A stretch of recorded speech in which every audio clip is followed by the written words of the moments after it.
L'Éternel est grand, l'Éternel est puissant, il est digne de recevoir notre adoration.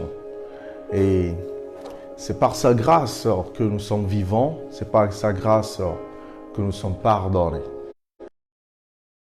Et ce n'est pas à cause de notre droiture ou de notre justice que l'Éternel nous fait grâce. C'est un Dieu compatissant, riche en bonté, lent à la colère. Il est notre Père céleste, il est notre Sauveur. Il est celui qui nous protège, celui qui pourvoit à tous nos besoins. C'est lui qui exauce nos prières. Et c'est pour cela que nous sommes sans crainte. Même dans les crises, même dans les tumultes, même quand les flots de la mer mugissent et que notre cœur est en détresse, il y a un ami qui reste fidèle. Il y a un ami qui n'abandonne jamais. Et cet ami, c'est Jésus-Christ. Et je vous salue en son nom, vous qui êtes abonnés à Parole d'Espérance. C'est encore une joie de me retrouver avec vous pour partager des moments de prière, des moments de prédication, pour avoir un goût, pour avoir une communion, pour recevoir force et courage, foi et surtout d'être en la présence du Seigneur, de jouir de la manifestation de notre Dieu et de pouvoir, par sa grâce, communier avec lui et que nous puissions aussi dire à notre Dieu toute notre reconnaissance, de lui dire toute notre gratitude afin que nous puissions partager autour de nous cette grâce que nous recevons.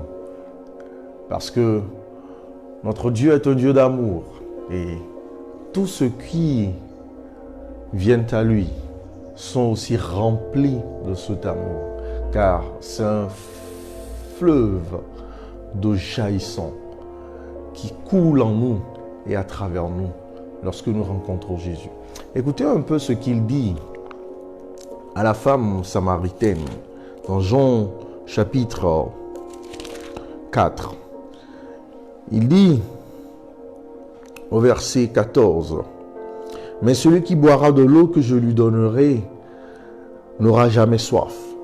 Et l'eau que je lui donnerai deviendra en lui une source d'eau qui jaillira jusque dans la vie éternelle. » Donc lorsque nous recevons de Dieu sa grâce, lorsque nous sommes en sa présence, lorsque sa puissance se manifeste envers nous, lorsque sa providence est notre partage, nous communiquons en retour ses bienfaits inouïs. Nous communiquons en retour sa grâce qui nous est communiquée.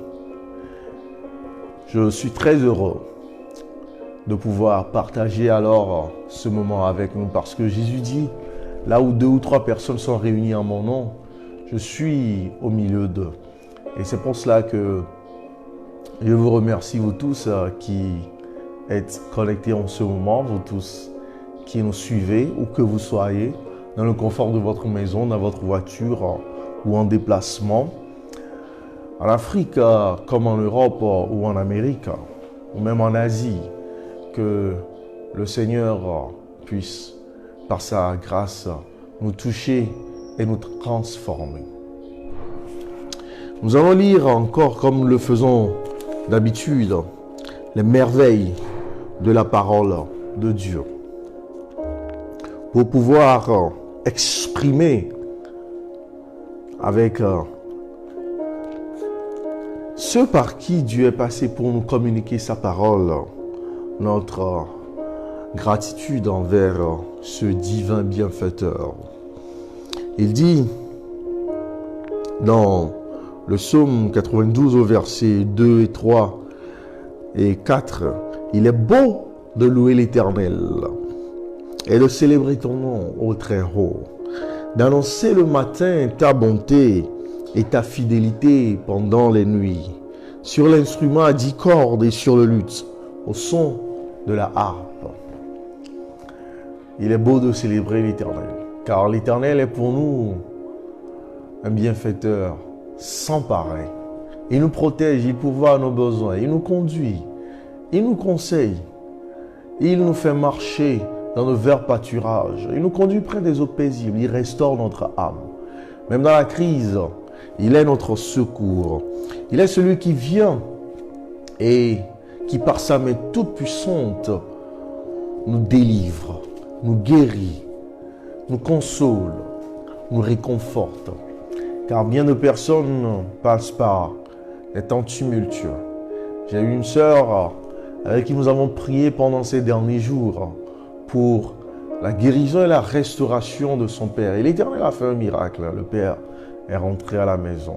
Il n'est plus hospitalisé, il n'est plus en quarantaine. L'Éternel est grand et puissant. Il est digne de recevoir la gloire et la louange. Car comment pouvons-nous annoncer tous les bienfaits de Dieu? Même si nous avions 1000 langues ou 1000 voix, nous ne pourrions pas le louer comme cela se doit.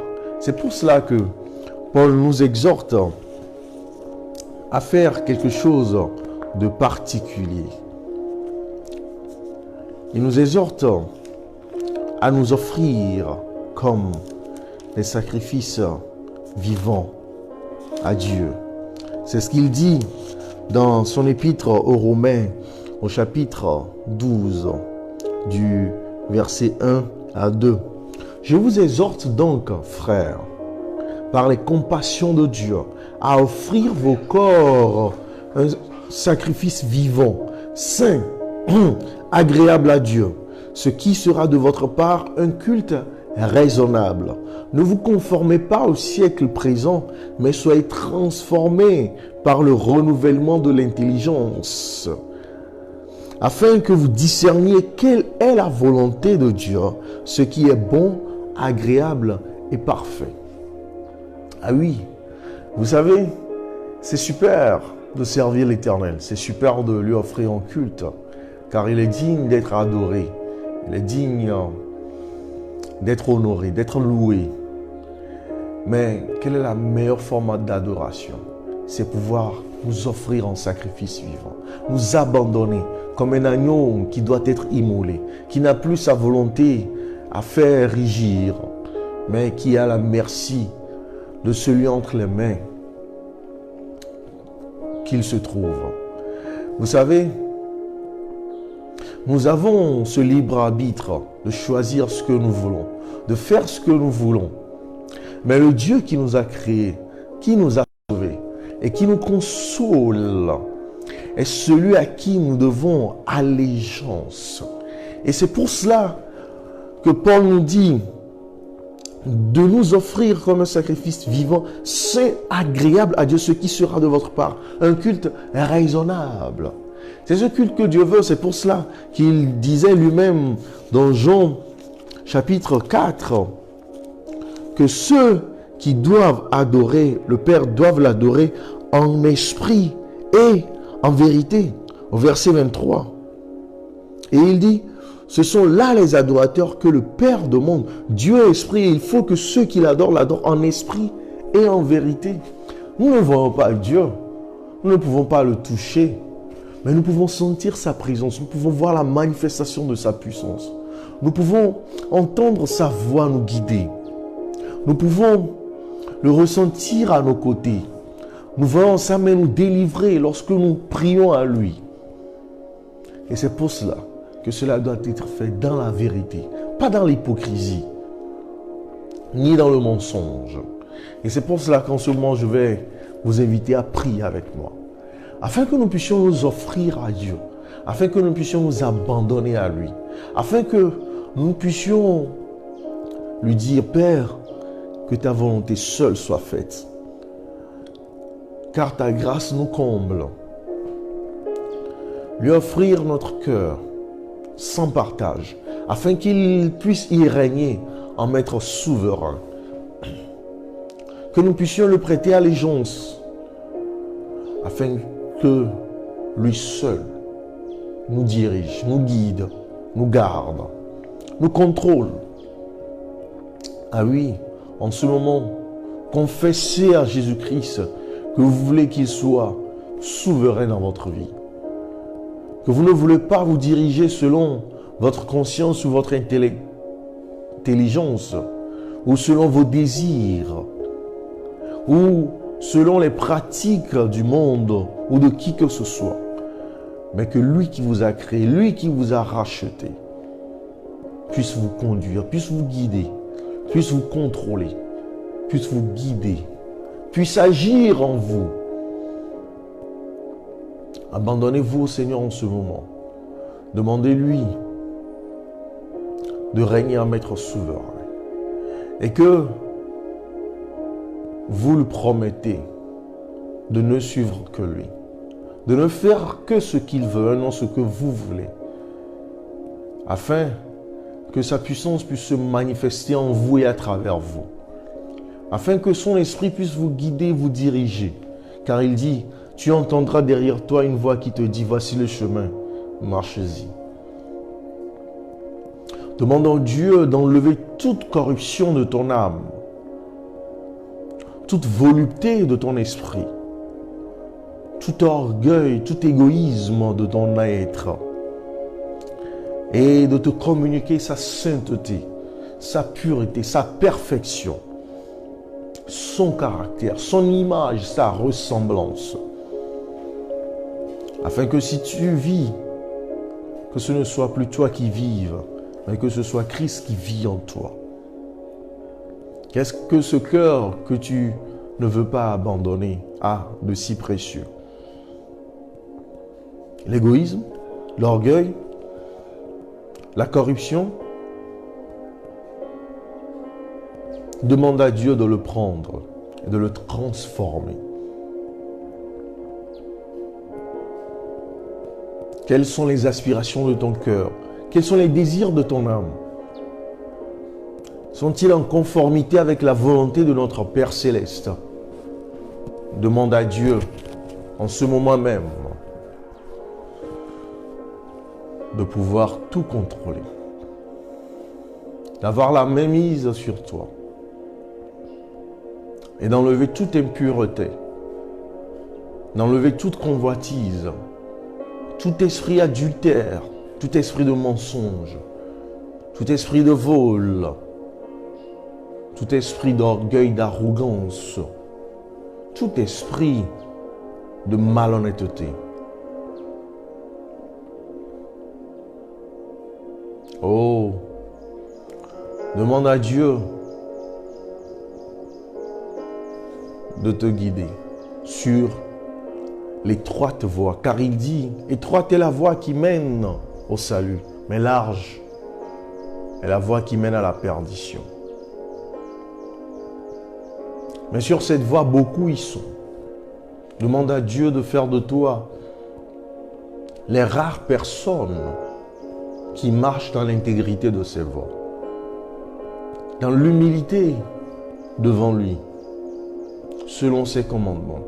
Car disait David, il y a d'abondantes joies en ta présence. Un jour dans tes parvis vaut mieux que 1000 ailleurs. C'est pour cela que demande à Dieu que tu veux rester en sa présence continuellement. Que tu veux faire l'expérience de la manifestation de sa puissance et de sa présence dans ta vie continuellement, à chaque instant de ta vie. Que tu puisses marcher à ses côtés. Que tu puisses avoir ta main frêle dans sa main puissante.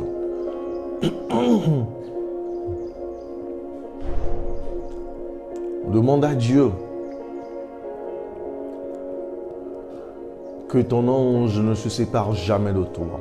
Que tes pieds ne soient pas sur une pente glissante ni sur une voie qui mène dans l'abîme. Nous crions, oh Dieu, fais-moi ceci. Oh Dieu, exauce-moi. Oh Dieu, secours-moi. Oh Dieu, délivre-moi.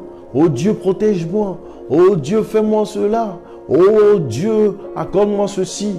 Mais est-ce que nous donnons la première place à Dieu dans notre vie? Est-ce que nous lui disons aussi, Seigneur, fais de moi ce que tu veux. Seigneur, accomplis ton œuvre en moi comme tu voudrais. Est-ce que c'est notre désir? Demande à Dieu que selon sa parole, de créer en toi le vouloir et le faire, l'être, afin que tu puisses marcher selon ses préceptes, te diriger selon ses jugements, que tu sois guidé selon ses statuts.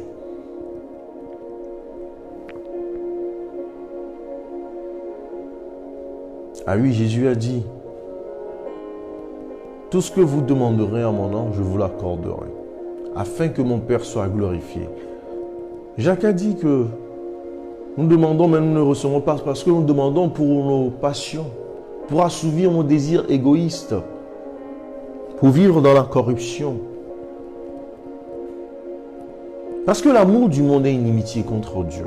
Demande à Dieu de te remplir de son amour, afin que tu puisses l'aimer comme tu n'as jamais aimé, que tu puisses l'aimer comme tu n'aimes personne, afin qu'il soit l'amour de ta vie, qu'il soit le premier, le dernier, le meilleur de ta vie et dans ta vie.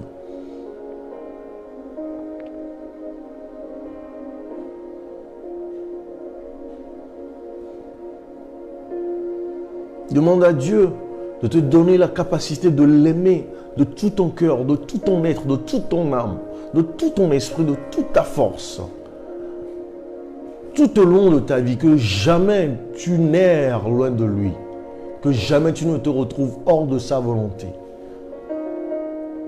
Car Dieu te guidera dans sa grâce et il ne te laissera pas aller au-delà de la portée de sa main.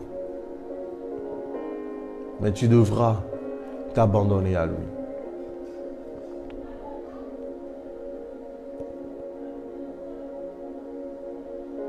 Parfois, nous oublions combien le Seigneur a été bon envers nous. Parfois, nous sommes ingrats envers le Seigneur. Nous oublions tous les bienfaits de Dieu à notre égard. Vous savez, lorsque les disciples se retrouvèrent dans la barque avec Jésus et que la tempête et le vent assiégeaient le bateau, ils disaient, nous périssons. Mais ils avaient oublié que Jésus avait multiplié du pain. Et il leur même avait demandé de prendre les restes avec eux dans cette barque. Cela devait être une démonstration de la puissance de Jésus-Christ à leur égard, parce qu'ils n'avaient pas l'argent pour nourrir tous ces fous. Et Jésus a fait un miracle avec seulement 2 pains et 3 poissons. Mais ils ont oublié. Souvent nous oublions quel Dieu nous servons. Nous oublions celui qui a parlé et tout cet univers fut formé.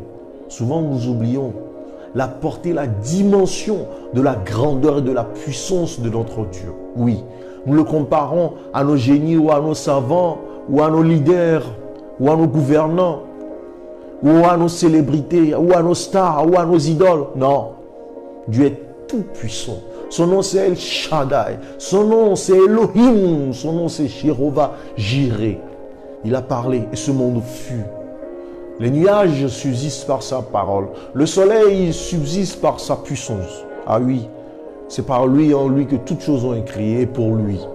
C'est ce Dieu que nous servons. C'est ce Dieu que nous adorons. Et nous lui devons honneur, gloire et puissance. Demande au Seigneur de te remplir de la connaissance de sa puissance.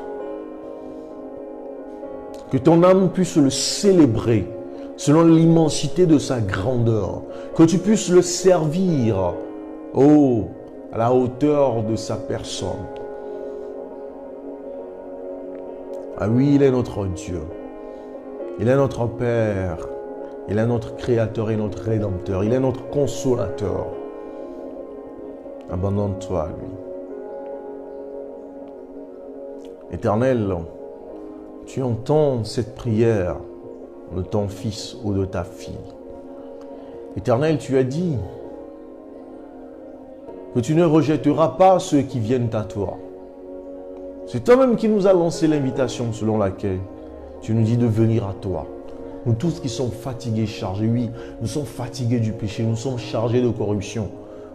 Oh, nous sommes lassés de vices et nous venons à toi tels que nous sommes.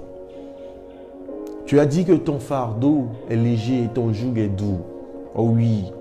Tu as dit, suivez mes instructions et vous aurez la paix pour votre âme. C'est ce que nous voulons, Seigneur. C'est ce dont nous avons besoin, Seigneur. Cette femme samaritaine vivait dans l'adultère. Elle vivait dans l'hypocrisie, elle vivait dans le mensonge. Elle vivait dans le secret de ses vices. Mais quand elle t'a rencontré, elle a dit, j'ai rencontré le Messie. Au Père, que cela soit notre expérience, nous te supplions au nom de Jésus-Christ. Oh, que notre vie soit touchée par ta main puissante. Que notre vie soit transformée par ta puissance, Seigneur. Oh Dieu, change nos cœurs, transforme nos vies. Oh, élève notre âme à toi afin que tu puisses communiquer à notre âme le salut dont nous avons tant besoin. La paix dont nous avons tant besoin, le bonheur que nous ne pouvons saisir ici-bas. Ô Père, agis en nous afin que nous puissions avoir la joie de vivre en toi. La vie en abondance auprès de toi et la vie éternelle avec toi jamais. Ô Père, tu connais les doutes et les craintes de notre âme. Tu connais nos afflictions et nos tumultes. Mais tels que nous sommes, sans rien à nous, nous venons à toi. Nous nous attachons à toi, nous nous accrochons à toi, car nous savons que tu es un Dieu compatissant, riche en bonté, lent à la colère. Oh, tu ne gardes pas toujours ta colère, tu pardonnes. Tu oublies nos iniquités, tu les jettes au fond de la mer. Oh, tu foules aux pieds nos transgressions. Et tu nous donnes une nouvelle vie, tu nous donnes un nouveau cœur de chair sur lequel est gravé tes commandements. Oh, tu nous communiques ta justice afin que nous puissions marcher dans l'intégrité de tes voies. Oh, merci Seigneur de faire le miracle de la conversion, de la repentance dans nos vies afin que nous ne puissions plus aller à notre vomi, mais que nous puissions marcher en nouveauté de vie. Que nous puissions marcher dans ta sainteté, dans ta pureté. Que nous soyons parfaits comme toi, notre Père Céleste, tu es parfait. Que nous soyons saints comme tu es saint. Que nous soyons encore restaurés à ton image et à ta ressemblance. Oh, que ton divin caractère nous soit communiqué afin que nous puissions vivre comme tu le veux, Seigneur, et non comme nous le voulons. Oh Père, parle-nous en ce moment. Donne-nous un message pour, oh Père, écouter ta voix. Être touché par ta main, être oint, être saisi par ton esprit. Oh, que nos âmes soient lavées et purifiées. Telle une épée à double tranchant, pénètre notre âme, pénètre notre moelle. Et Seigneur, que ce qui est au fond soit déterré et que ce qui vient de toi soit enterré en nous. Et que cela vive à jamais au nom puissant de Jésus-Christ. Amen. Amen. Amen. Nous voulons remercier David qui nous suit. Nous voulons remercier Rodrigue qui nous regarde.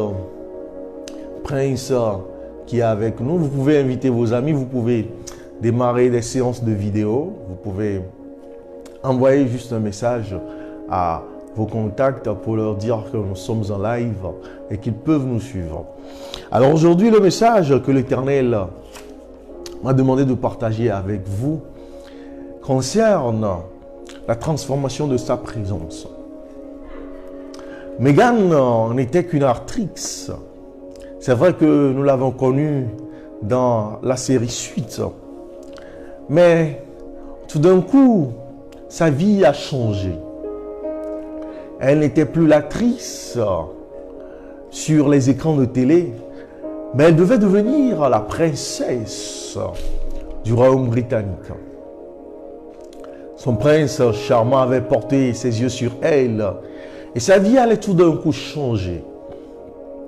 Et je vous dis que d'un coup, même ces films et toutes les séries dans lesquelles elle avait joué devaient disparaître de l'écran. Elle ne pouvait plus porter ce qu'elle portait. Elle ne pouvait plus s'habiller ou se maquiller à sa guise, car elle n'était plus une actrice ou la citoyenne Meghan qu'elle était, mais elle devenait la princesse Meghan. Vous savez, en la présence du roi des rois, du Seigneur de l'univers, notre vie aussi change. Notre vie est transformée. Notre vie ne peut plus suivre le cours que nous lui donnons. Car nous ne vivons plus pour nous-mêmes, mais pour celui qui nous a créés, celui qui nous a sauvés, celui qui nous a délivrés. Et ceci se passa avec un prophète de la Bible. Lorsqu'il rencontra Dieu, lorsqu'il fut dans la présence de la majesté divine, lorsqu'il rencontra Dieu dans toute sa magnificence, sa vie ne serait plus la même. Et il partage avec nous 3 choses qui arrivent lorsque nous rencontrons Dieu. Lorsque Dieu se manifeste dans notre vie, voici ce qui doit se passer. Le récit nous est donné dans Ésaïe chapitre 6. À partir du verset 1, nous lisons ceci. L'année de la mort du roi Osias, je vis le Seigneur assis sur un trône très élevé et les pans de sa robe remplissaient le temple. Alors, cette manifestation de la puissance de Dieu. Et voilà ce qu'il dit dans son récit au verset 2 du chapitre 6 d'Ésaïe. Des séraphins se tenaient au-dessus de lui. Et ils avaient chacun 6 ailes. 2 dont ils se couvraient la face, 2 dont ils se couvraient les pieds, et 2 dont ils se servaient pour voler. Voici un être humain qui rentre dans le palais divin. Il est en présence du Dieu qui a parlé et tout cet univers fut créé. Et il donne alors le récit de ce qu'il a vu. Dieu dans sa majesté, Dieu dans sa gloire, Dieu comme il ne l'a jamais vu. Parce que souvent, nous avons des idées arrêtées, limitées sur Dieu. Mais écoutez, seule la révélation de Dieu peut vous communiquer la réalité de sa divinité. Seul lorsque Dieu se montre à vous, que vous cerneriez les contours, les pourtours, mais surtout la personne de ce puissant Dieu. Et c'est pour cela que lorsque Moïse demanda à Dieu de se révéler à lui, Dieu dit, tu ne peux pas me voir et vivre, mais je passerai devant toi, tu feras mon derrière. Je mettrai ma main pour te couvrir, afin que ma gloire ne te tue pas. Chers amis, lorsque nous appelons le nom de ce Dieu, lorsque nous disons adorer ce Dieu, est-ce que nous comprenons toute l'étendue de ce que nous disons? Est-ce que nous prenons le temps de réfléchir sur ce que nous faisons en présence de ce Dieu? Écoutez ce que Ésaïe nous dit. Ces séraphins criaient l'un à l'autre et disaient, Saint, Saint, Saint est l'Éternel des armées, toute la terre est pleine de sa gloire. Il n'y a pas une seule partie où sa gloire n'est pas révélée ou manifestée. Et ces séraphins criaient Saint. Parce qu'en sa présence, ce n'est que la sainteté, il n'y a pas d'impureté dans sa présence, chers amis. Le vice trouve sa limite. Le péché trouve son arrêt. L'iniquité n'a plus vie ou n'a plus raison d'exister en sa présence. C'est ce Dieu qui nous communique sa volonté à travers sa parole. Et c'est pour cela que c'est très vital de se nourrir de cette parole journalièrement, quotidiennement, instant après instant. De le fouiller pour découvrir des trésors pour notre vie. Et écoutez, et il continue en disant, les portes furent ébranlées dans leur fondement par la voix qui retentissait et la maison se remplit de fumée. Ici, Ésaïe communique avec un langage humain, une réalité divine. Ce qu'il voit au-delà de son entendement. Après tout ce qu'il a vu, vous voyez, certainement que la princesse Meghan a vu le palais de Buckingham dans les documentaires, dans les photos. Mais je parie que lorsqu'elle y entra pour la première fois, elle se dit, oh, que c'est différent de tout ce que j'ai vu. Parce qu'elle vivait maintenant la réalité Et c'est pour cela qu'Ésaïe ne put s'empêcher d'exclamer « Malheur à moi !» Ah oui, vous sentez votre misère lorsque vous rentrez en communion avec ce Dieu saint. Parce que nous sommes des êtres impurs. Oh, nous sentons notre incapacité à vaincre ce mal qui nous entache. C'est pour cela qu'Ésaïe écrit « Malheur à moi, je suis perdu, car je suis un homme dont les lèvres sont impures. J'habite au milieu d'un peuple dont les lèvres sont impures, et mes yeux ont vu le roi, l'Éternel des armées. » Ah oui, chers amis, telle est notre condition aussi, alors que nous adorons ce Dieu, lorsque nous crions son nom, lorsque nous rentrons à sa présence. Dans Jean chapitre 15, verset 5, Christ dit « Sans moi, vous ne pouvez rien faire. » Cela exprime notre incapacité à faire quoi que ce soit de bon, notre misère, notre état de perdition. Ah oui, dans Ésaïe chapitre 24, verset 5, nous sommes tous comme des impurs. Notre justice est pareille à un vêtement souillé. Il n'y a rien de bon en nous, il n'y a rien de pur en nous. D'aucuns se languissent, se demandent, mais comment ferais-je pour être bon? Oh, pourquoi je suis toujours... C'est parce que c'est notre nature pécheresse. Nous sommes dépourvus du bien. De notre propre gré, nous ne pouvons rien faire qui puisse plaire à Dieu. Parce qu'il est saint, il est pur, il est élevé au-dessus de nos pensées. Ses voies sont au-dessus de nos voies, chers amis. Oh, dans Jérémie chapitre 13, verset 23, Dieu nous décrit comme des gens habitués à faire le mal. Nous nous adonnons au mal. Cela fait partie de nous, oh chers amis. Oh, dans Ésaïe chapitre 53, verset 6, et la Bible nous peint comme des brebis égarées, chacun suivant sa propre voie. Des rebelles, des aigris, contre l'autorité divine. Nous ne reconnaissons pas la souveraineté de Dieu. Nous ne reconnaissons pas sa grandeur et sa toute-puissance. C'est pour cela que nous nous permettons de vivre comme nous voulons. Jusqu'à ce que nous rencontrons Dieu. As-tu rencontré ton Dieu? C'est la question que je te pose en ce moment. Parce que c'est la question que je me posais en préparant ce message. Lorsque Dieu me communiquait ces versets, je me demandais, est-ce que j'ai rencontré Dieu? Sinon, pourquoi ma vie est sans dessus-dessous? Pourquoi je m'attache encore au mal? Pourquoi le péché ne m'agace pas? Pourquoi ne vois-je pas ma misère comme Dieu la voit? Oh, cher ami, toi qui me suis, dans Romains chapitre 6, verset 23, Paul nous donne la réponse. Il dit, car nous avons tous péché, car nous sommes tous rebelles, car nous avons tous transgressé la loi de Dieu.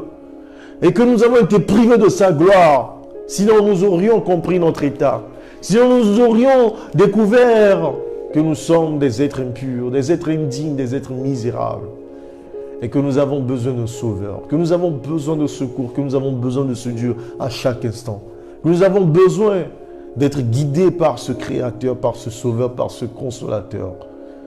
Nous devrions sentir notre besoin d'être en constante communion avec Dieu, et non de rechercher les plaisirs ou la compagnie des êtres humains.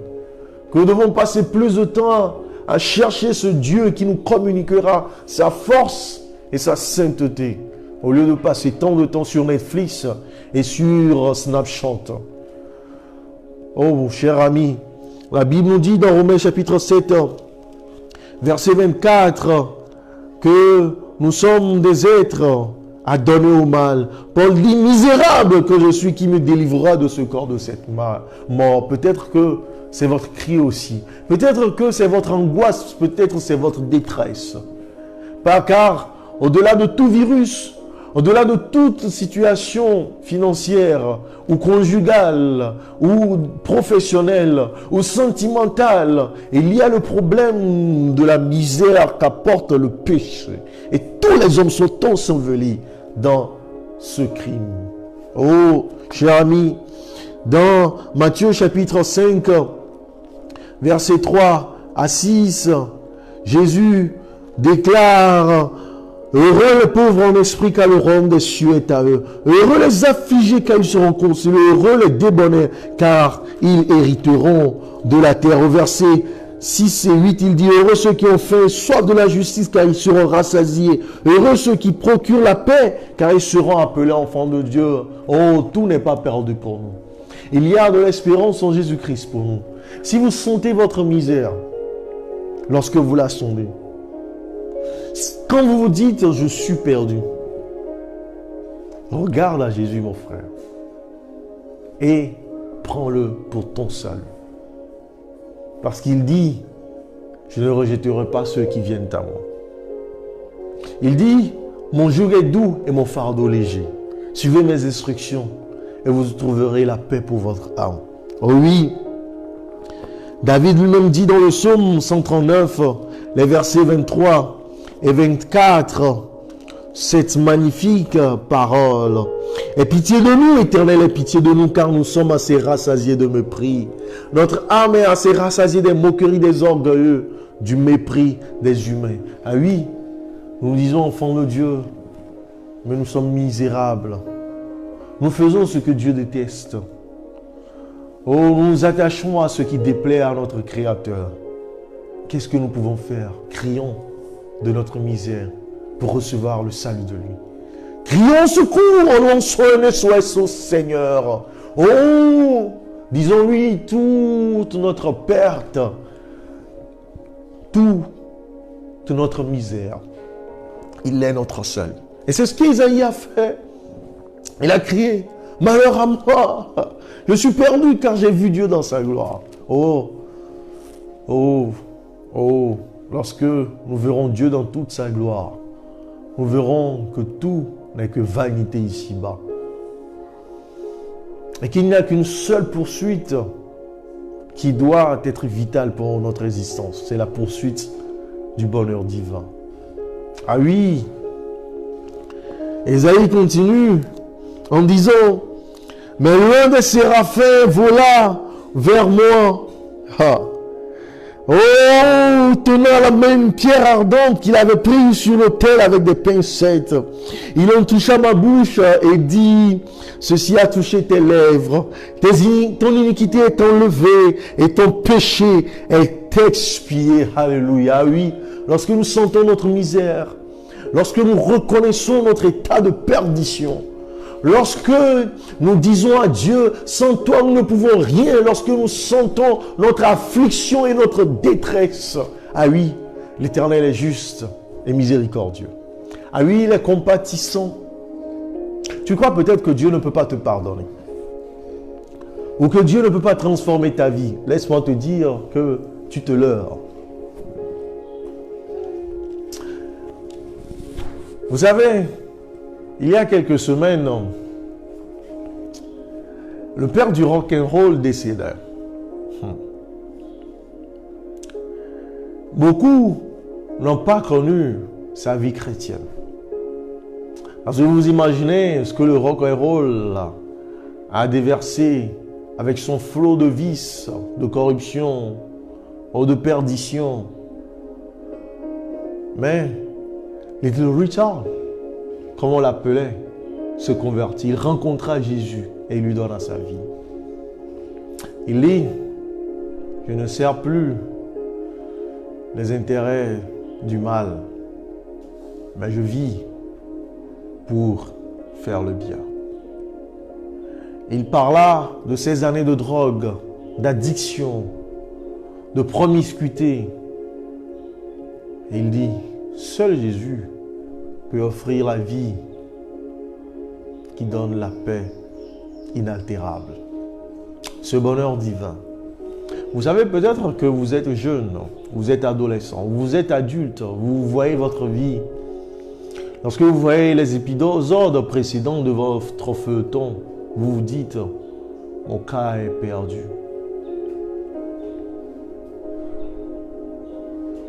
Qu'y a-t-il de bon dans ma vie? Qu'est-ce qui me reste? Oh, peut-être vous vous dites, moi je ne peux jamais devenir l'homme ou la femme que Dieu envisage pour moi. Mais laissez-moi vous dire que vous vous trompez. Oui, Dieu est spécialiste des cas désespérés. Ah oui, il est spécialiste des cas désespérés. Il aime les mauvaises compagnies. C'est pour cela que Jésus fut insulté par les pharisiens qui mangent avec des pécheurs. Ah oui, Rahab la prostituée, Ruth la veuve, Esther l'esclave, Joseph le vendu, oh Daniel l'exilé, oh Matthieu le publicain, Marie de Magdala la promiscueuse, oh Pierre le pécheur, David l'adultère et le meurtrier. Quel est votre cas? Paul le persécuteur. Dieu se spécialise dans les cas désespérés. Ce que la médecine ne peut pas faire, ce que la justice ne peut pas accomplir, ce que les gouvernants ne peuvent exécuter. Ah oui, Dieu est spécialiste de ces cas désespérés. Il est le Dieu des impossibilités. Mais l'avez-vous rencontré? Telle est ma question. Êtes-vous rentré en présence de sa gloire et de son omniscience, de son omnipuissance? Ah, votre vie ne pourrait jamais plus être la même. Parce qu'il aura compassion de nous, dit Michée chapitre 7, verset 19. Il mettra sous ses pieds nos iniquités. Il jettera nos péchés au fond de la mer. Vous savez, la plus grande profondeur découverte par rapport à la mer se trouve en Asie, dans le Pacifique. Même si on y mettait le mont Everest, il y aurait toujours de la place au-dessus. Ah, c'est dans cela que Dieu est prêt à tout jeter. Plus rien ne restera. Les hommes pourront dire, ah, c'était lui tel, c'était lui qui faisait ceci, oh, c'était lui qui était comme ça. Mais Dieu a transformé votre vie. Et c'est pour cela que vous vous demanderez quel est le Dieu semblable à toi, qui pardonne l'iniquité, qui oublie les péchés, qui prend plaisir à la miséricorde. Selon Michée chapitre 7, verset 18. À lui, Dieu prend plaisir à la miséricorde. Il change les vies. À lui, celui qui souffre d'addiction, oh, maintenant jouit de la sobriété. Oh, celui qui souffre de promiscuité, oh, jouit maintenant de la pureté. Oh, celui qui souffre de la corruption, jouit maintenant de l'intégrité. Oh, celui qui souffre de la mort en honnêteté, oh, maintenant jouit de la pureté. Ah, mon Dieu est capable de tout. Ah oui, il n'y a pas cette prière, oh, cet appel au secours à la délivrance du péché qu'il n'exauce. Oh, Jacob a dit, mon nom est Jacob, je suis usurpateur, je suis voleur, je suis malin, rusé. Oh, mais Seigneur, je ne te laisserai pas sans que tu ne me bénis. Et Dieu a dit, oui, tu as combattu avec Dieu, ton nom ne sera plus Jacob, ton nom ne sera plus usurpateur, ton nom ne sera plus rusé ou malin, ton nom ne sera plus voleur, mais ton nom sera Israël. Oh oui, il est devenu le Père d'une nation qui a connu Dieu, le Dieu vivant, le Dieu de justice. Oh, le Dieu saint, le Dieu parfait. Ah oui, mon Dieu, change les destinées. Ah oui, mon Dieu, renverse les dominations, les obscurités, les ténèbres. Et il jaillit avec la lumière. C'est pourquoi Jean dit qu'il donne la force pour que nous devenions ses enfants. Non pas par la volonté de la chair et du sang. Parce que pour qu'un enfant puisse naître, il faut un homme et une femme. Mais ceci, c'est par la puissance du Dieu qui a tout créé par sa parole. Qui a créé l'être humain par sa main à partir de la poussière. Ah oui, ce Dieu peut encore vous changer. Ce Dieu peut encore vous exaucer. Oh, ce Dieu peut encore vous transformer. Oh, je ne sais pas combien d'avortements tu as eu. Oh, je ne sais pas combien de pots de vin tu as reçus. Oh, je ne sais pas combien tu as été malhonnête et voleur. Je ne sais pas comment tu as menti pour changer des destinées, pour nuire à des vies. Oh, je ne sais pas comment tu as détruit des vies par ton impureté ou par ton hypocrisie. Mais Dieu se spécialise dans les cas désespérés. Ou peut-être les hommes t'ont rejeté. Oh oui, peut-être que tu es même en prison et que tu me suis. Ou peut-être même que tes dossiers sont à la justice, ou peut-être même que tu as été discipliné dans ton église, que tu as été abandonné par tes amis parce qu'ils voient que ton mal est irréparable. Oh, viens à Jésus, mon frère. Oh, viens et dis-lui ta misère.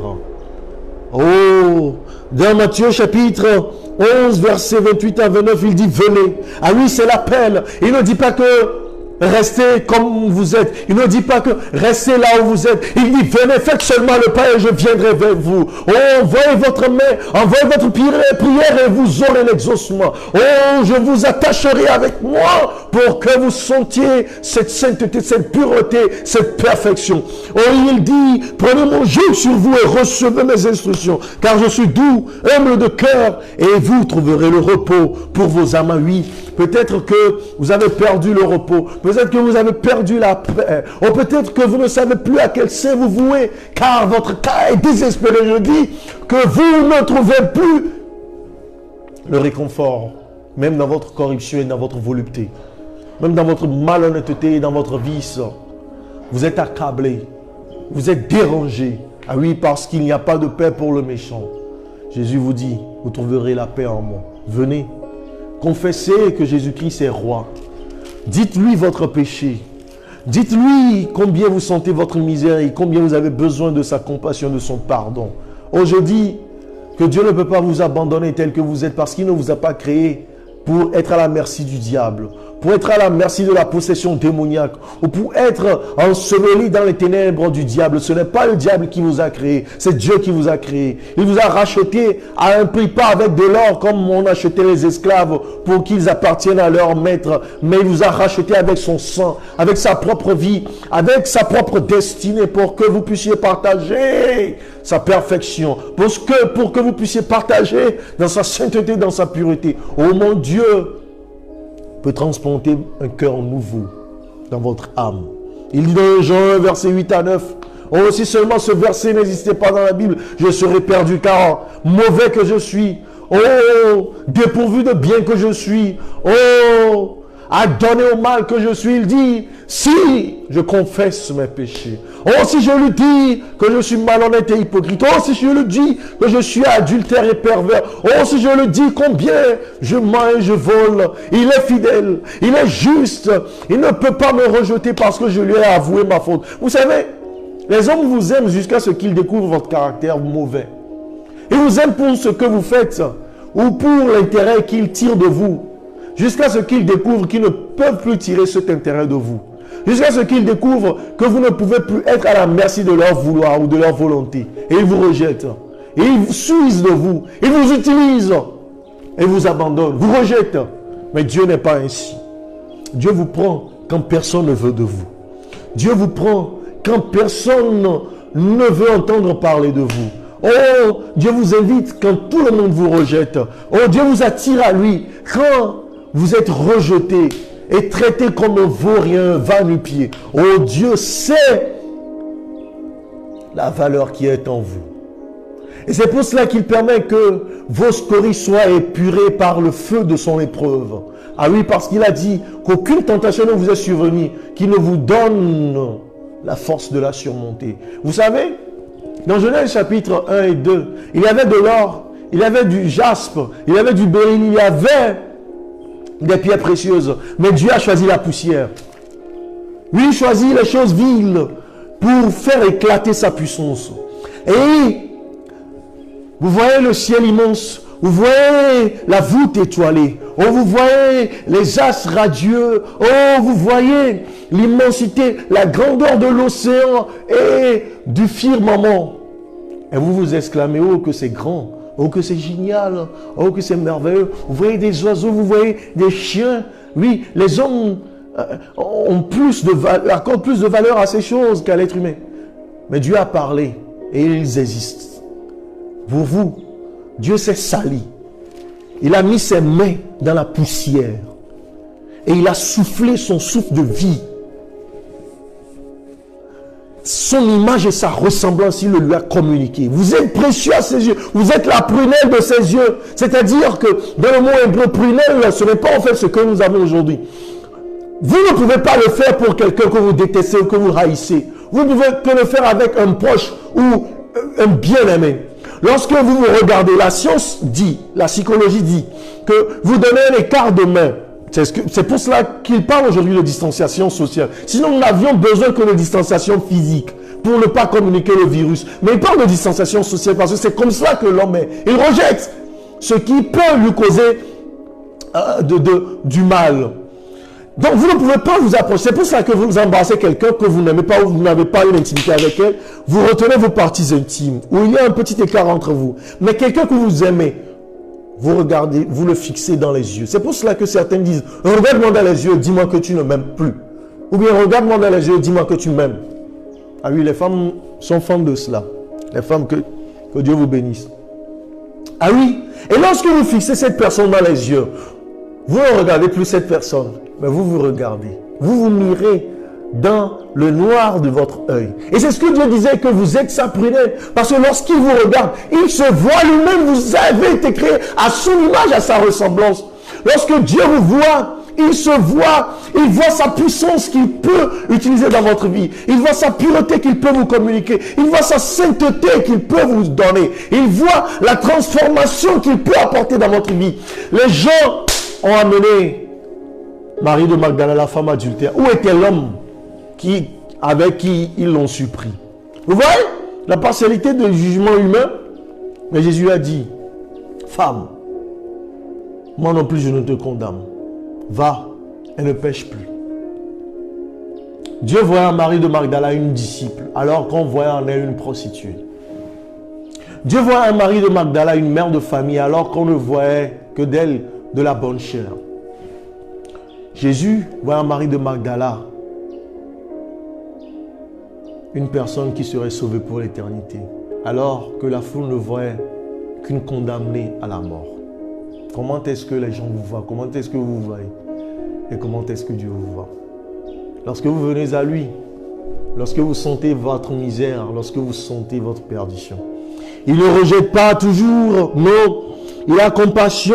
Oh, nous avons besoin de ce sauveur. Car, oh, si nous disons que nous sommes sans péché ou nous n'avons pas péché, nous nous séduisons nous-mêmes et la vérité n'est point en nous. Quel est l'homme qui dira qu'il n'a jamais péché ou n'a jamais commis de mal? Quel est l'homme qui dira qu'il n'a jamais fait quelque chose qui soit contre la loi même humaine? Et qu'en est-il de la loi divine? Le jour là, Belthazar se croyait fort et puissant. Il avait fait sortir les ustensiles purifiés, consacrés, sanctifiés par l'Éternel et pour l'Éternel, pour vivre son vice, sa volupté avec ses maîtresses, ses convives, dans la boisson, dans la débauche. Et c'est ce que fait cette génération. Attention, chers amis, à l'alcool. Tout cet argent, tout ce temps passé peut faire de vous un génie, un mogul de business. Je m'adresse à vous, jeunes Africains. Les rapports de l'OMS sont accablants, car les maladies sexuellement transmissibles ont pour meilleur canal, selon l'OMS, l'alcool, le tabac, la drogue, les amphétamines, le ganja, tout cela. C'était le 11 mai la dernière fois. Mais vous avez oublié que le Bob Marley que vous célébrez disait « Émancipons-nous. Brisons les chaînes de l'esclavage mental. » Le diable nous a dit que nous sommes des objets sexuels, que nous sommes des objets qui ne peuvent pas vivre sans addiction à l'alcool ou à la drogue. C'est faux. Dieu ne nous a pas créés ainsi, chers jeunes. Lorsque tu démarres la moto, tu vois que toi, tu ne peux pas créer une moto ou faire un engin de voiture ou créer une voiture quand tu as qu'à le faire au Ghana. Les jeunes Rwandais font maintenant leur propre téléphone. C'est l'âge de l'information. Dans ce moment de confinement, tu es toujours sur Snapchat et Instagram. Est-ce que tu as pris le temps de faire ces cours en ligne qui sont gratuits avec l'Internet, qui t'est accessible? Est-ce que tu as pris le temps de sonder la parole de Dieu? Tu connais tous les noms des stars de Hollywood, mais tu ne connais pas les héros de la Bible. Tu ne connais pas même celui qui a créé le portable ou l'Internet. Est-ce que vous savez que celui qui a créé l'algorithme qui a permis que nous puissions connecter les ordinateurs entre eux pour la première fois pour parler d'Internet était un Nigérian. Philippe Emeguali. Le professeur à Loté, c'est un Ghanéen. C'est un scientifique de grande envergure à Londres dans la recherche contre les maladies que nous appelons hématie. Bronson, c'est un Ghanéen à la NASA, l'un des plus grands scientifiques à la NASA. Chers jeunes, notre avenir n'est pas dans les débits de boissons. Ce n'est pas dans le sexe. Ce n'est pas dans Snapchat ou Instagram. Même celui-là qui a fait Snapchat et Instagram, c'était des jeunes comme nous. David, quand il a abattu Goliath, ce n'était pas un vieux. Et toi, vieux, qui crois que ta vie est perdue, que tu ne peux plus être changé. Abraham avait plus de 50 ans. Moïse avait 40 ans quand Dieu l'a appelé. Chers amis, Dieu se spécialise dans les cas désespérés, je vous dis. Que devient notre vie lorsque nous rencontrons Dieu? Lorsque nous rencontrons Dieu dans toute sa gloire, nous sentons notre misère. Nous crions à lui pour son secours. Et notre vie est transformée. Pour le bien, pour le meilleur. Ah oui, le meilleur reste à venir pour toi, mon frère, pour toi, ma soeur. Oh! Dans Isaïe chapitre 6, verset 8, lorsque Isaïe fut touché, il dit, j'entendis la voix du Seigneur. Avant, il entendait des voix. Dans le verset 4, il dit, et la maison se remplit de fumée. Les portes furent ébranlées dans leur fondement par la voix qui retentissait. Il entendait la voix des séraphins. Il disait au verset 3, il criait l'un à l'autre et disait, c'est l'Éternel. Il ne voyait que sa misère. Maintenant, il voit Dieu. Et il entend sa voix. Est-ce que tu as rencontré Dieu? Est-ce que tu entends sa voix? Est-ce qu'il t'a communiqué le plan qu'il a pour ta vie? Tu cries, oh, je connais les plans que j'ai pour vous. Non pas de plan de malheur, mais pas. Est-ce que Dieu t'a révélé ce plan? Et dit, la prophétie va s'accomplir, même si elle tarde. Est-ce que toi, tu connais la prophétie que Dieu a fait sur ta vie? Pour que le sperme puisse faire fertiler l'ovule, vous savez qu'il y a des millions de spermatozoïdes, mais un seul remporte le combat. C'est toi qui es vivant. Tu sais combien d'enfants de moins de 5 ans meurent? Tu sais combien de personnes meurent chaque jour à cause du palu, du cancer, du diabète, des maladies sexuellement transmissibles? Mais si tu me regardes actuellement, c'est parce que Dieu a toujours un plan pour ta vie. Mais est-ce qu'il te l'a communiqué? Est-ce que tu le lui as demandé? Ou tu es après les prophètes et les diseurs de bonne aventure? Dans les développeurs. Demande à Dieu une audience. C'est lui qui t'a créé. C'est lui qui te fait exister. Demande-lui une audience. Plaide ton cas devant lui. Dis-lui, Seigneur, communique-moi ce plan. Communique-moi cette vision. Parce que beaucoup sont sans vision, comme Hélène Keller l'a dit. C'était une aveugle. Mais elle a écrit des livres, vous imaginez? Elle a rencontré les grands de ce monde et influencé ces grands de ce monde. Elle a dit, le comble de cette vie, ce n'est pas une vie sans vue, mais c'est une vue sans vision. Quelle est la vision pour Dieu, pour ta vie? Ou bien tu dis, oh, Alibaba a fait ceci, oh, Agboro a fait ceci, oh, Ronaldo et Cristiano, oh, ou Cristiano Ronaldo et Lionel Messi, oh. Et toi, ta vie? Qui est-ce que ta vie impacte? Qui est-ce que tu influences? Ce que tu fais, ne sais-tu pas que c'est ton ministère et que Dieu te demandera des comptes? La capacité, le potentiel qu'il a mis en toi, le talent que tu devrais développer. Tu développes des positions sexuelles. Hey! Tu développes des concoctions avec l'alcool et les racines d'arbres. Hey! C'est tout ce que tu peux faire. Tu développes des plans machiavéliques. pour faire régner la corruption, l'injustice. Hey! Ah non. Ah non. Tu dois dire ça suffit. Ma vie doit compter. 11 mai, tout le monde se rappelle de Bob Marley. Quand je vais mourir, qui va se rappeler de moi? On va pleurer pendant une journée ou 2 jours, le temps que dure la veille funèbre et l'enterrement. Et puis c'est fini. Les gens vont mettre RIP. Quelle est l'œuvre qui va te suivre au-delà de la tombe?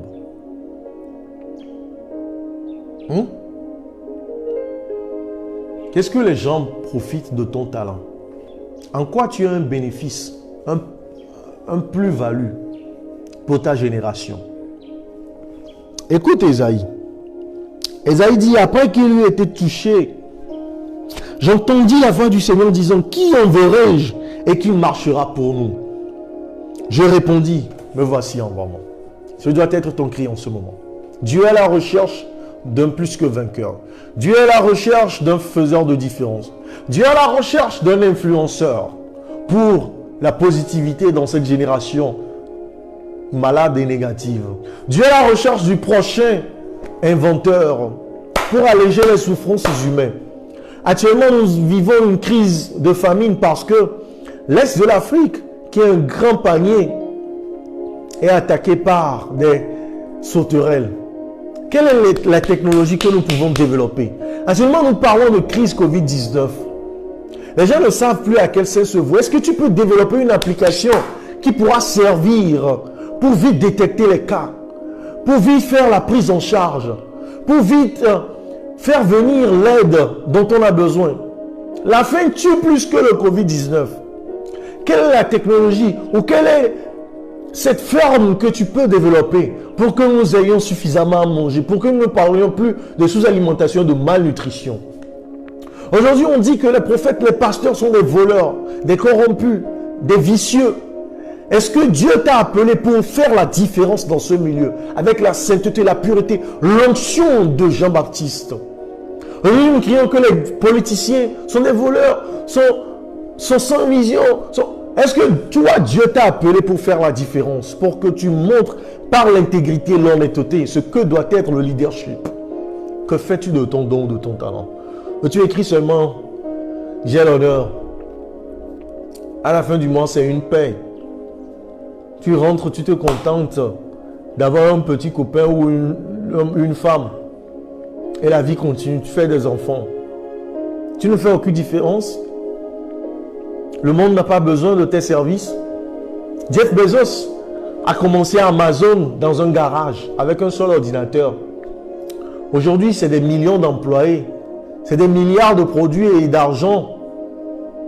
Actuellement, il est en phase de devenir le premier. Au-delà du milliard, en anglais, c'est trillion. À avoir ce montant, parce qu'aujourd'hui, personne ne peut plus se déplacer. Donc, c'est les ventes à distance. Qu'est-ce que tu développes pour ta génération? Tu me regardes actuellement. Quelle est la technologie que tu peux développer pour que nous puissions communiquer la parole de Dieu? Parce que, écoute bien, ce n'est rien qui marquera la fin de ce monde de peine et de péché, de malheur et de misère, que la parole de Dieu. Dieu a bien dit dans Matthieu 24, verset 14. Et cette bonne nouvelle du royaume sera annoncée dans tout le monde entier pour servir de témoignage. Alors la fin viendra. Si tu en as marre de tout ce mal, de toute cette injustice, de toute cette corruption, c'est la parole de Dieu que nous devons propager. Par ton honnêteté, par ton caractère, par la manière dont tu exécutes ton travail, par la manière dont tu développes ton potentiel. Les gens diront, mais qui est cet homme?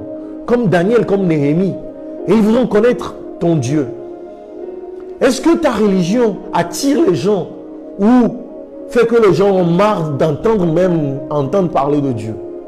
David a servi 3 rois dans 3 royaumes dont leur étendue était mondiale.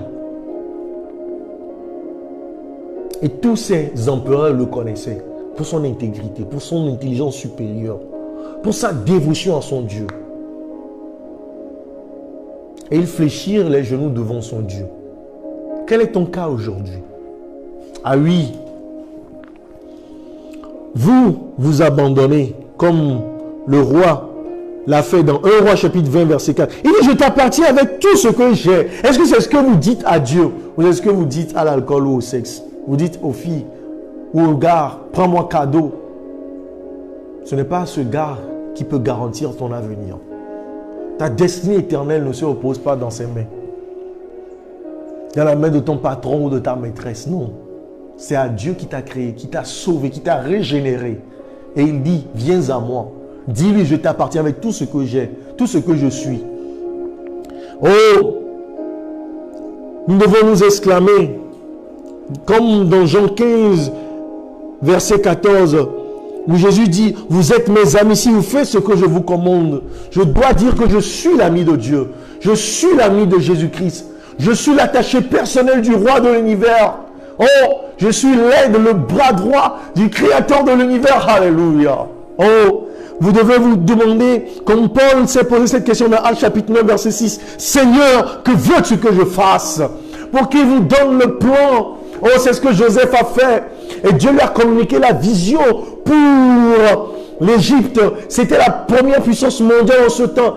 La famine allait venir. Aujourd'hui, une crise économique, c'est même une dépression économique dont parlent les économistes. Sans précédent arrive. Quelle est la vision que Dieu peut communiquer par toi? Quel est ce plan Marshall que Dieu peut faire passer par toi, comme il a fait passer par Joseph? Il a dit, faites ceci, faites cela. Et quand l'Égypte a fait, l'Égypte s'est agrandie, est devenue plus puissant. Aujourd'hui, on veut des penseurs, des visionnaires, des planificateurs. Est-ce que Dieu peut compter sur toi? Dieu veut communiquer une nouvelle vision en ce monde, car tout est destiné à la perte éternelle. Dieu veut racheter les âmes en prix au mal, ensevelies sous les décombres de la puissance démoniaque et sataniste. Dieu veut compter sur toi. Dieu veut que tu l'aides dans cette mission. Il pouvait envoyer les anges faire cette œuvre, mais il veut compter sur toi. Ah oui, comme dans Romains chapitre 12, verset 11, Paul nous interpelle. Ayez du zèle et non de la paresse. Soyez fervents d'esprit. Servez le Seigneur. Ah oui, ces 3 recommandations sont capitales pour nous en ces temps de crise. Car Dieu veut communiquer. Les gens s'affolent. Les gens ne savent plus à quel sens se vouer. La politique par ici, l'économie par là, la science par là, les recherches des savants par-ci, les laboratoires. Les gens sont un peu perdus. Et Dieu veut parler. Peut-être que ce sera par toi ou par moi. C'est pour cela que ce n'est pas l'heure du vice. Ce n'est pas l'heure de la paresse. Ce n'est pas l'heure de l'oisiveté. Ce n'est pas l'heure du papato ou du compensa. Ce n'est pas l'heure de Netflix ou d'Instagram. C'est l'heure de chercher la face de Dieu pour recevoir cette vision, ce plan pour la destinée éternelle du monde. Oh! Romains chapitre 8, verset 35 à 39, Paul nous interpelle toujours, il dit, qui pourra nous séparer de l'amour de Christ?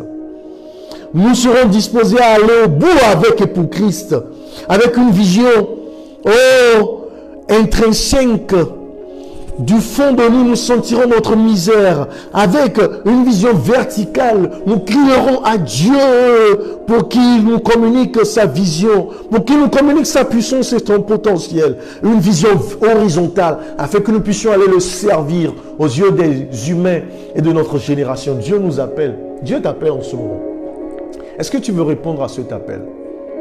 Billy Graham, avant sa mort, lors d'une croisade, a lu la lettre d'un jeune communiste. Le communisme, ce n'est pas ce que nous connaissons aujourd'hui avec la Russie et la Chine. C'était très puissant avant. Vous avez certainement entendu parler du bloc communiste ou des pays communistes. Il était plein de pays, même en Afrique, même le Bénin, Cuba, l'Union soviétique.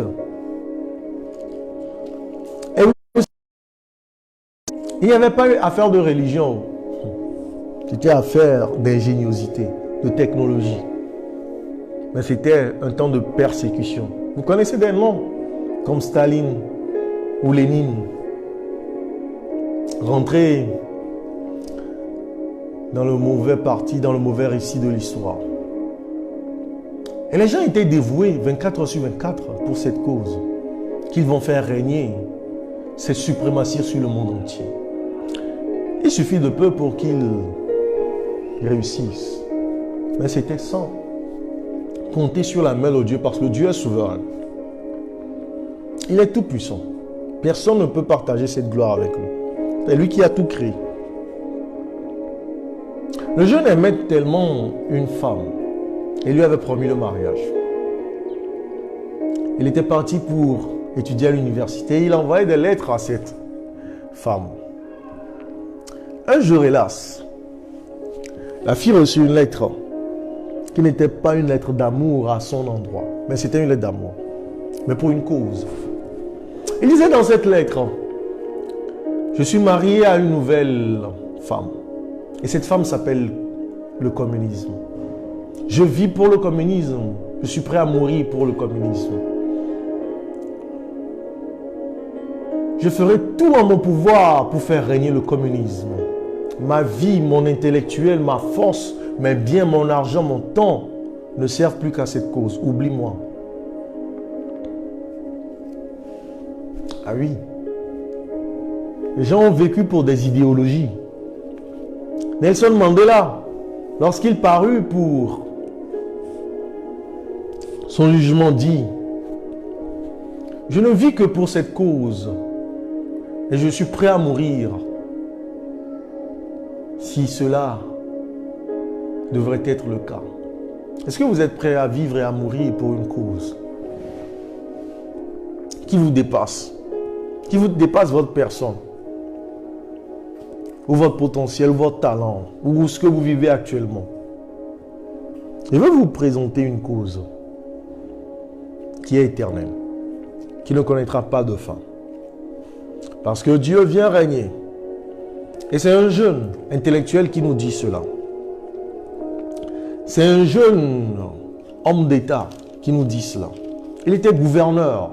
Il était même superviseur de plusieurs gouverneurs.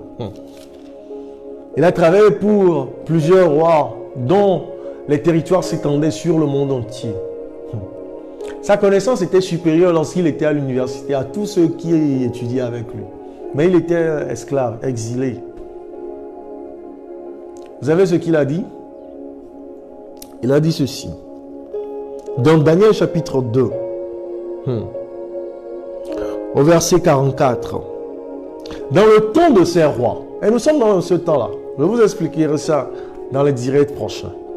Le Dieu des cieux suscitera un royaume qui ne sera jamais détruit et qui ne passera point sous la domination d'un autre peuple. Il brisera et anéantira tous ces royaumes-là et lui-même subsistera éternellement.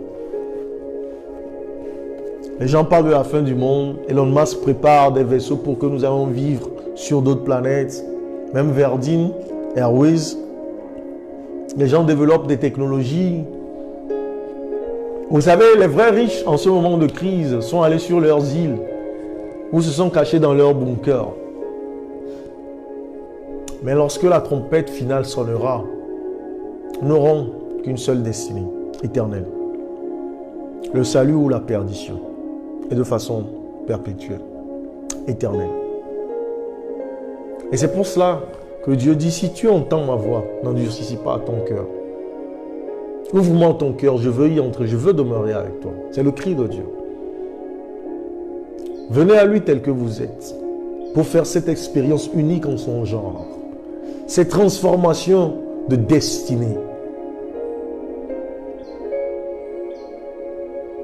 Ce tournant dimensionnel dans tous ces états pour une destinée éternelle. Afin que vous puissiez marquer votre génération. Que le Seigneur vous garde. Je veux prier avec vous. Éternel notre Dieu, merci pour ce message. Merci pour tous ceux qui ont suivi. Merci de nous avoir communiqué tes divins oracles. Merci de nous aimer aussi tant. Ô Seigneur, fais-nous voir ta gloire comme Ésaïe. Que nous puissions sentir en notre perdition. Que nous puissions sentir notre misère. et que nous puissions nous abandonner à toi, que tu puisses nous régénérer, nous transformer et que tu puisses nous communiquer ton image, ta ressemblance, ta puissance, ta pureté, ta sainteté, et que nous puissions vivre au milieu de cette génération perverse comme tes ambassadeurs, comme tes envoyés, comme tes élus, comme tes serviteurs, comme tes amis. Transforme-nous, bénis-nous Seigneur, protège-nous, pourvois nos besoins et fais-nous marcher dans tes voies jusqu'au jour où nous marcherons dans tes parvis célestes.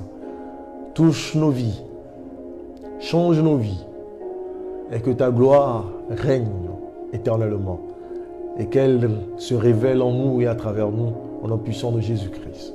Amen. Amen. Merci beaucoup de nous avoir suivis, que Dieu vous bénisse et restez connectés sur ce compte et sur notre page Parole d'Espérance pour d'autres expériences. Que l'Éternel vous bénisse au nom de Jésus-Christ. Amen.